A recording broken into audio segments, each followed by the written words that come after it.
La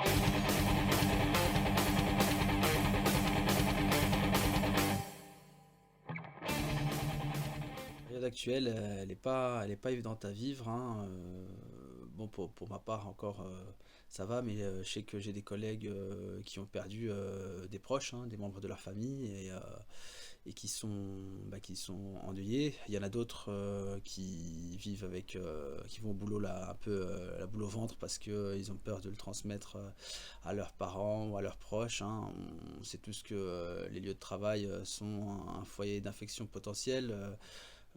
Notamment avec les mesures qui ne sont pas totalement à la hauteur de ce qui devrait être pris et de ce que l'on voit un petit peu dans d'autres pays, un peu partout ailleurs en Europe et dans le monde.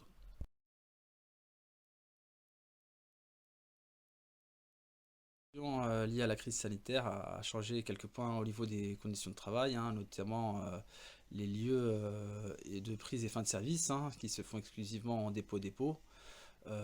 Également au niveau des horaires, hein, avec la réduction de l'offre de transport, et bah, on a de moins en moins de services et donc des difficultés à échanger pour concilier vie professionnelle et vie privée. Et également, suite à une lutte des camarades de la CGT, à la non-vente de titres de transport, qui est une bonne chose pour éviter la propagation du virus.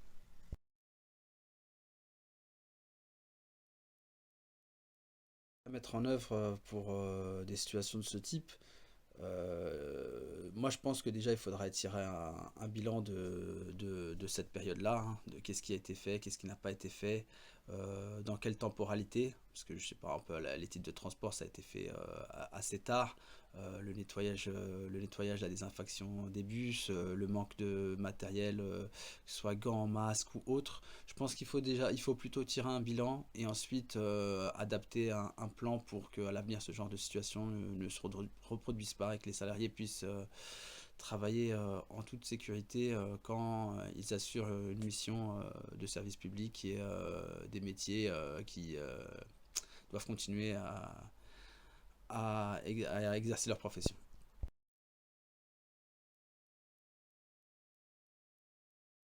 L'annonce de Macron, j'en attends pas grand-chose, notamment parce qu'il a fait partie de ceux qui ont cassé le service public et qui ont mis en place les politiques d'austérité et de coupe budgétaire, hein, non-remplacement d'un fonctionnaire sur deux, etc. On connaît.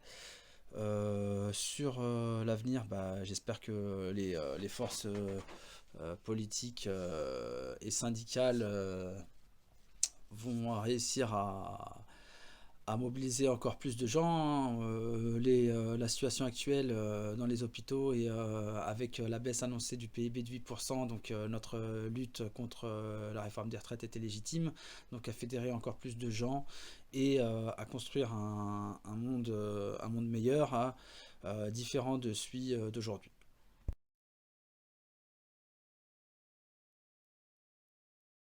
Bah, moi, ce qui m'a marqué dans cette période, je suis à Choisy-le-Roi et c'est l'élan de solidarité qui a été fait avec la mairie actuelle PCF, donc un élan de solidarité dans la distribution de plateaux repas quotidiennes aux personnes isolées et âgées, au niveau également de distribution de fruits et légumes, de la solidarité entre voisins aussi, où on voit que tout le monde essaye de s'enquérir un petit peu de la situation de l'autre.